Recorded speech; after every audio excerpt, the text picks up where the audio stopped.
সেনা সমর্থিত সরকারকে 2007 সালে আনার পেছনে যেসব কারিগর বা কুশীলবের ইন্ধন ছিল তাদের শনাক্তের কাজ এরই মধ্যে বিশেষ নির্দেশনার ভিত্তিতে শুরু করে দিয়েছে পুলিশ।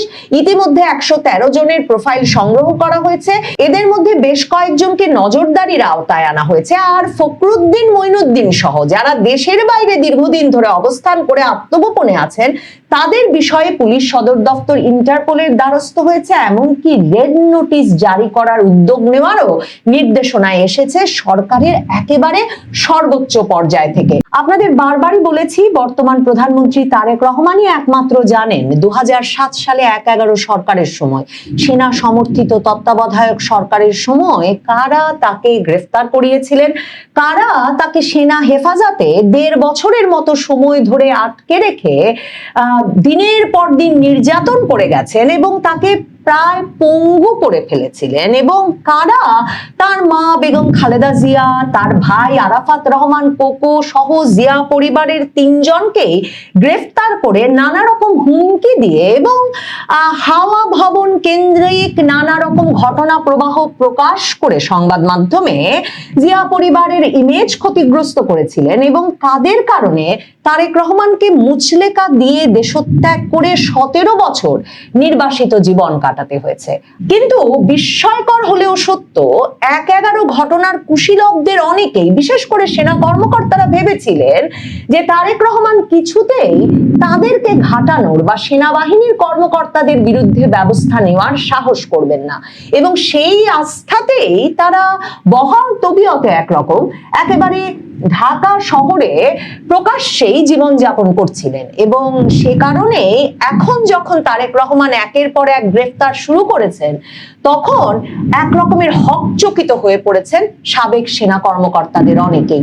জেনারেল মাসুদ উদ্দিন চৌধুরী 1/11 ঘটনার শীর্ষস্থানীয় কুশীলবদের একজন, যিনি কিনা রীতিমতো বন্দুক নিয়ে বঙ্গভবনে হাজির হয়ে ট্যাঙ্ক কামান নিয়ে রাষ্ট্রপতি ইয়াজউদ্দিনকে ভয় দেখিয়ে 1/11 ঘটিয়েছিলেন, তিনি থেকে শুরু হয়েছিল গ্রেফতার গত সোমবারে। আর এর মধ্যে জেনারেল মাসুদ উদ্দিনকে গ্রেফতারের পরপরই তারেক রহমানের নির্দেশনায় আরেকজনকে গ্রেফতার করা হয়েছিল, জেনারেল শেখ মামুন খালেদ। আর আজ সোমবার ভোর রাতে, প্রতিটি গ্রেফতারের ঘটনাই কিন্তু গভীর রাতে ঘটছে, ভোর রাতে ঘটছে। আজ সোমবার ভোর রাতে গ্রেফতার করা হয়েছে ডিজিএফআই এর আরেকজন সাবেক মহাপরিচালককে, যিনি মেজর জেনারেল মোহাম্মদ আফজাল নাসের। এই মোহাম্মদ আফজাল নাসেরকে শেখ হাসিনার সরকার, আওয়ামী লীগ সরকার 2009 সালে বরখাস্ত করেছিল সেনাবাহিনী থেকে। ডিজিএফআই এর এই সাবেক প্রধান মেজর জেনারেল মোহাম্মদ আফজাল নাসেরকে মনে করা হয় যে 1/11 সরকারের সময় যেই সেনা কর্মকর্তারা রাজনৈতিক নেতাদের ওপর অমানবিক নির্যাতনের নেপথ্যে মুখ্য ভূমিকা পালন করেছিলেন তাদের একজন।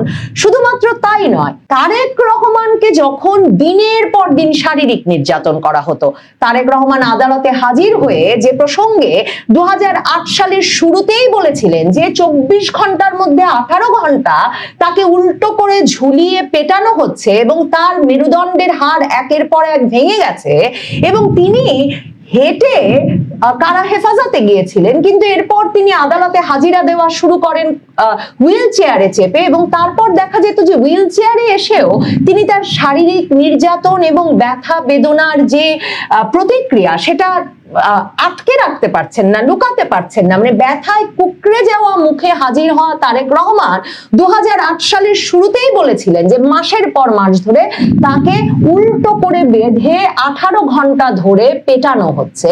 সেই তারেক রহমান তার মায়ের দর কষাকষিতে সেনা কর্মকর্তাদের সঙ্গে ছাড়া পেয়েছিলেন 2008 সেপ্টেম্বরে এসে, আর গ্রেফতার হয়েছিলেন সেই 2007 সালের মার্চ মাসে। এই আফজাল নাসের, যেই আফজাল নাসেরকে আজকে গ্রেফতার করিয়েছেন প্রধানমন্ত্রী তারেক রহমান মিরপুর ডিওএইচএস এর সেই সেনা কর্মকর্তার বাসভবন থেকে, সেই আফজাল নাসের সশরীরে তারেক রহমানকে নির্যাতনের সময় উপস্থিত থাকতেন বলে জানা গেছে। এই আফজাল নাসেরকে গ্রেফতার করাটা একটা ধারাবাহিকতার অংশ। এখন সংবাদ মাধ্যমে খবর বেরিয়ে গেছে, আপনাদের যেটা বলেছিলাম যে তারেক রহমানের কাছে তো একটা তালিকা আছে যে কারা, কোন সেনা কর্মকর্তারা সে সময় এই ১/১১ সরকারের সময় রাজনৈতিক নেতাদের গ্রেফতারে মুখ্য ভূমিকা রেখেছেন, কারা সে সময় জিয়া পরিবারকে বিপদগ্রস্ত করেছেন, কারা সে সময় তারেক রহমানের ঘনিষ্ঠ হাওয়া ভবন ঘনিষ্ঠ ব্যক্তিবর্গকে গ্রেফতার করে হাওয়া ভবনের নানা চাঞ্চল্যকর কাহিনী সংবাদ মাধ্যমে প্রকাশ করিয়েছেন। তারেক রহমান ১১৩ জনের একটা তালিকা প্রস্তুত করেছেন। বাংলাদেশের প্রধান দৈনিকগুলোর একটি দেশ রূপান্তর খবর দিচ্ছে যে ১১৩ জনের প্রোফাইল বাংলাদেশের পুলিশ বাহিনী প্রস্তুত করেছে তারেক রহমানের গ্রিন সিগন্যাল পাওয়ার পর, যেখানে প্রধানমন্ত্রী তারেক রহমান সুস্পষ্টভাবে পুলিশকে নির্দেশনা দিয়েছেন যে অগ্রাধিকার ভিত্তিতে ১/১১ সঙ্গে জড়িত ব্যক্তিবর্গের, সাবেক সেনা কর্মকর্তা, আমলা, প্রভাবশালী ব্যবসায়ী, কতিপয় বিতর্কিত রাজনৈতিক ব্যক্তি এবং আইন শৃঙ্খলা বাহিনীর সাবেক কর্মকর্তাদেরকে অগ্রাধিকার ভিত্তিতে চিহ্নিত করতে হবে যে তারা এখন কে কোথায় আছেন। যারা এখনো বাংলাদেশে আছেন তাদের বিদেশ যাত্রা নিষিদ্ধ করতে হবে, খবর পাঠাতে হবে বিমানবন্দর সহ সর্বত্র, যাতে কিছুতেই তারা দেশত্যাগ করতে না পারেন, তাদের দেশত্যাগে নিষেধাজ্ঞা জারি করতে হবে। সবচেয়ে বড় কথা, আইন শৃঙ্খলা বাহিনীর নজরদারির মধ্যে নিয়ে আসতে হবে এই ১১৩ জন ব্যক্তিকে এবং একটা কমিশন গঠন করে অগ্রাধিকার ভিত্তিতে ১/১১ সময়কার ঘটনা প্রবাহের বিচার হতে হবে। বিএনপি সরকার, প্রধানমন্ত্রী তারেক রহমানের সরকার নীতিগত সিদ্ধান্ত নিয়েছে আন্তর্জাতিক অপরাধ ট্রাইব্যুনালে ১/১১ ঘটনার কুশীলবদের বিচারে। খবর বেরিয়ে এসেছে এরই মধ্যে যে আন্তর্জাতিক অপরাধ ট্রাইব্যুনালের প্রসিকিউটর এরই মধ্যে জেনারেল মাসুদ উদ্দিন চৌধুরী এবং জেনারেল মামুন খালেদকে আন্তর্জাতিক অপরাধ ট্রাইব্যুনালের মামলায় বিচারের জন্য আবেদনও করেছেন আদালতে। কিন্তু এই যে পুরো ঘটনাটি ১/১১ ঘটনার সুস্পষ্টভাবে মামলা দায়ের হবে আন্তর্জাতিক অপরাধ ট্রাইব্যুনালে এবং সেখানে তাদের বিচার হবে, এই সিদ্ধান্তটি নীতিগতভাবে বিএনপি সরকার এরই মধ্যে নিয়ে নিয়েছে। তার মানে যেই আন্তর্জাতিক অপরাধ ট্রাইব্যুনালে শেখ হাসিনা সরকার, আওয়ামী লীগ সরকার ১৯৭১ সালের যুদ্ধাপরাধ এবং মানবতা বিরোধী অপরাধের কারণে জামায়াত নেতাদের বিচার করেছিলেন, যেই আন্তর্জাতিক অপরাধ ট্রাইব্যুনালে ইউনূস সরকারের আমলে আবার ২০২৪ সালের জুলাই আগস্টের ঘটনা প্রবাহের জন্য শেখ হাসিনা সহ আওয়ামী লীগ নেতৃবৃন্দের বিচার হচ্ছিল, এখন প্রধানমন্ত্রী তারেক রহমানের আমলে এসে সেই আন্তর্জাতিক অপরাধ ট্রাইব্যুনালে ১/১১ সময়ে তারেক রহমান সহ রাজনৈতিক নেতৃবৃন্দের বিরুদ্ধে মিথ্যা মামলা দায়ের এবং কারা হেফাজতে নিয়ে তাদের ওপর অকথ্য নির্যাতনের বিচার করার সিদ্ধান্ত নিয়েছে এখন প্রধানমন্ত্রী তারেক রহমান সরকার। দেশ রূপান্তর পত্রিকা লিখছে যে সেনা সমর্থিত সরকারকে ২০০৭ সালে আনার পেছনে যেসব কারিগর বা কুশীলবের ইন্ধন ছিল তাদের শনাক্তের কাজ এরই মধ্যে বিশেষ নির্দেশনার ভিত্তিতে শুরু করে দিয়েছে পুলিশ। ইতিমধ্যে ১১৩ জনের প্রোফাইল সংগ্রহ করা হয়েছে, এদের মধ্যে বেশ কয়েকজনকে নজরদারির আওতায় আনা হয়েছে। আর ফখরুদ্দিন, মঈনুদ্দিন সহ যারা দেশের বাইরে দীর্ঘদিন ধরে অবস্থান করে আত্মগোপনে আছেন তাদের বিষয়ে পুলিশ সদর দপ্তর ইন্টারপোলের দ্বারস্থ হয়েছে, এমনকি রেড নোটিশ জারি করার উদ্যোগ নেওয়ারও নির্দেশনা এসেছে সরকারের একেবারে সর্বোচ্চ পর্যায় থেকে। পুলিশের ওই সূত্রটি দেশ রূপান্তরকে জানিয়েছে যে সপ্তাহখানেক আগে পুলিশ সদর দপ্তর থেকে ইন্টারপোল সদর দপ্তরে গুরুত্বপূর্ণ কয়েকজন ব্যক্তির তথ্য চেয়ে চিঠি পাঠানো হয়েছে। ওই চিঠিতে বলা হয় সাবেক সেনাপ্রধান মঈনু আহমেদ, তত্ত্বাবধায়ক সরকারের সাবেক প্রধান উপদেষ্টা ফখরুদ্দিন আহমেদ সহ আরো কিছু ব্যক্তি যুক্তরাষ্ট্র, অস্ট্রেলিয়া, যুক্তরাজ্য সহ একাধিক দেশে অবস্থান করছেন। তারা বাংলাদেশে অবস্থানকালে নানা অপকর্ম করেছেন এবং তাদেরকে কি করে নির্দিষ্ট করা যায় তাদের অবস্থান এবং কি করে তাদেরকে বাংলাদেশে ফিরিয়ে এনে বিচারের মুখোমুখি করা যায় সে বিষয়ে খোঁজ খবর করতে, সে বিষয়ে সক্রিয় হতে পুলিশকে নির্দেশনা দেওয়া হয়েছে সরকারের তরফে। এই যে ১/১১ ঘটনা সম্পর্কে পত্রিকাগুলো লিখছে যে মামুন খালেদ এবং জেনারেল মাসুদ, এ দুজনকে যে রিমান্ডে নিয়ে ডিবি পুলিশ জিজ্ঞাসাবাদ করছে, তখন নানা রকম চাঞ্চল্যকর তথ্য নাকি বেরিয়ে এসেছে। কারণ দীর্ঘ নীরবতার পর নতুন করে এই ইস্যুটি প্রকাশ্যে এসেছে। বিএনপি সরকারের তরফে বলা হচ্ছে যে ফৌজদারি ঘটনার তো কোনো এই ঘটনা বিচারের মুখোমুখি করতে তো এটা তো তামাদি হয়ে যায় না। এই যে এরা হেফাজতে নিয়ে রাজনৈতিক নেতৃবৃন্দ, সে সময়কার অনেক প্রতিষ্ঠিত ব্যবসায়ীদেরকে কারা হেফাজতে রেখে তখন সেনা কর্মকর্তারা যে নির্যাতনের মুখোমুখি করেছেন, এই ফৌজদারি অপরাধের বিচার যে কোনো সময় হতে পারে। এই দীর্ঘ 17 বছর পরেও সেটা করা সম্ভব, এবং সে কারণে বিএনপি সরকার এই বিচার প্রক্রিয়া শুরু করতে উদ্যোগী হয়েছে।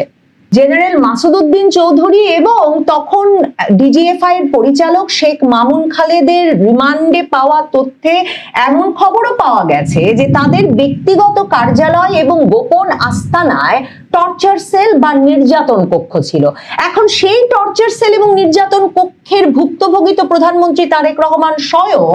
কাজেই এই চাঞ্চল্যকর ঘটনার বিচার যে তিনি তার শাসনামলে করবেন, সেটা তো অত্যন্ত স্বাভাবিক বিষয়।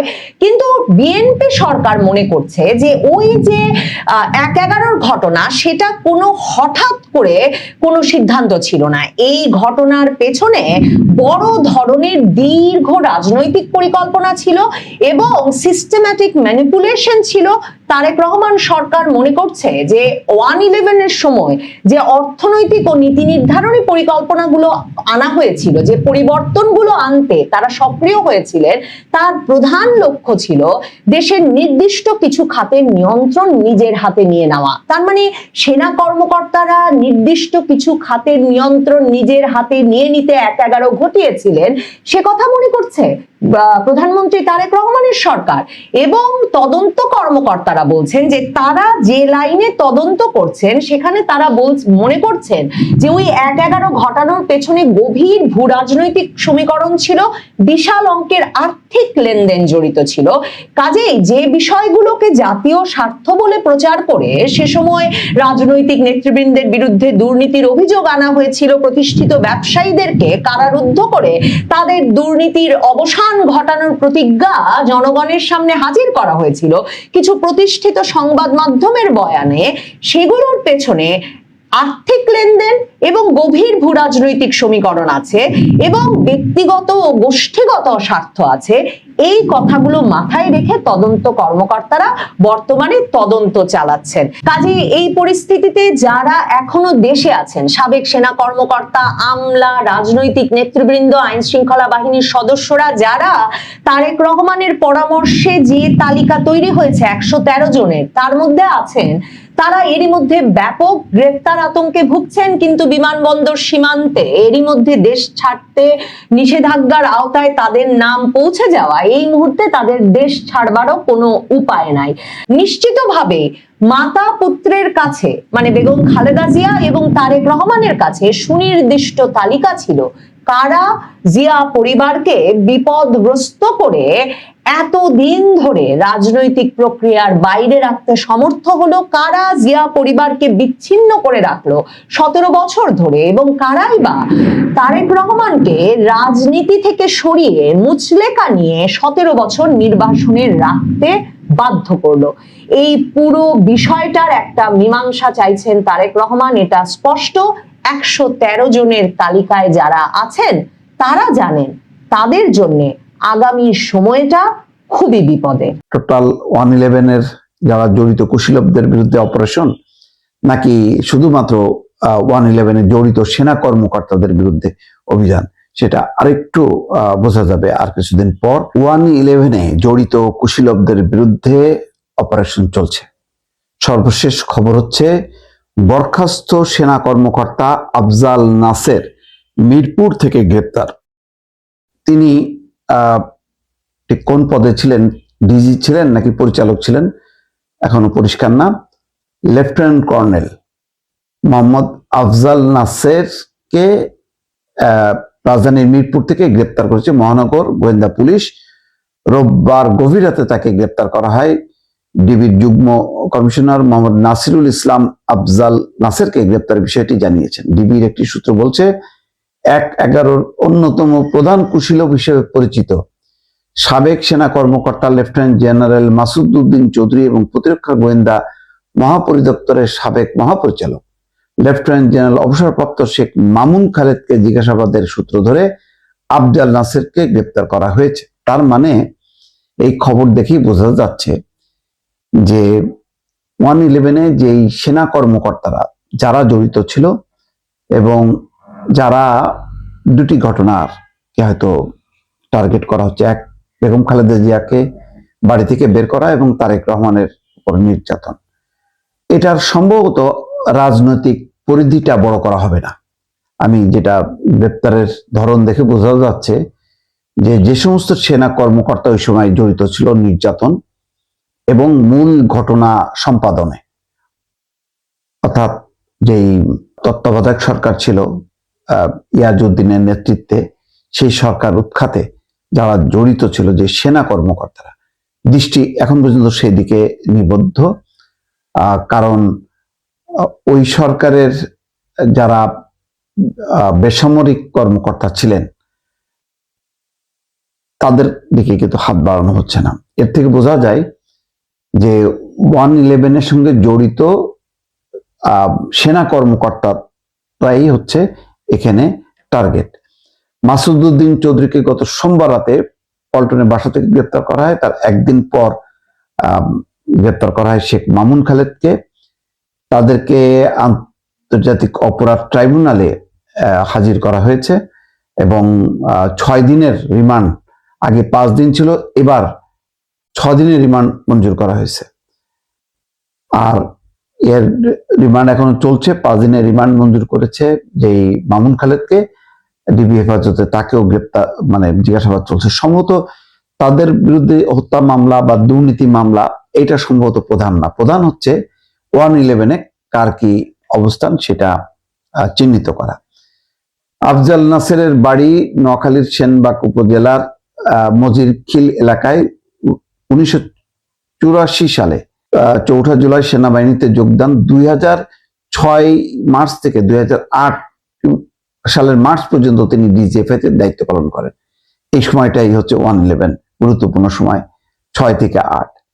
তো কত বিস্তৃত যাবে 111, আর কিছুদিন গেলে হয়তো বোঝা যাবে যে 111-এর টোটাল 111-এর যারা জড়িত কুশীলবদের বিরুদ্ধে অপারেশন, নাকি শুধুমাত্র 111-এ জড়িত সেনা কর্মকর্তাদের বিরুদ্ধে অভিযান, সেটা আরেকটু বোঝা যাবে আর কিছুদিন পর। কারণ জিজ্ঞাসাবাদের ভিত্তিতে কোন তথ্য সরকারের নজরে আসে এবং তার ভিত্তিতে কি ধরনের অপারেশন চালানো হবে সেটা আরেকটু পরে নিশ্চয়ই বোঝা যাবে, আরো খোলাসা হবে বিষয়টা।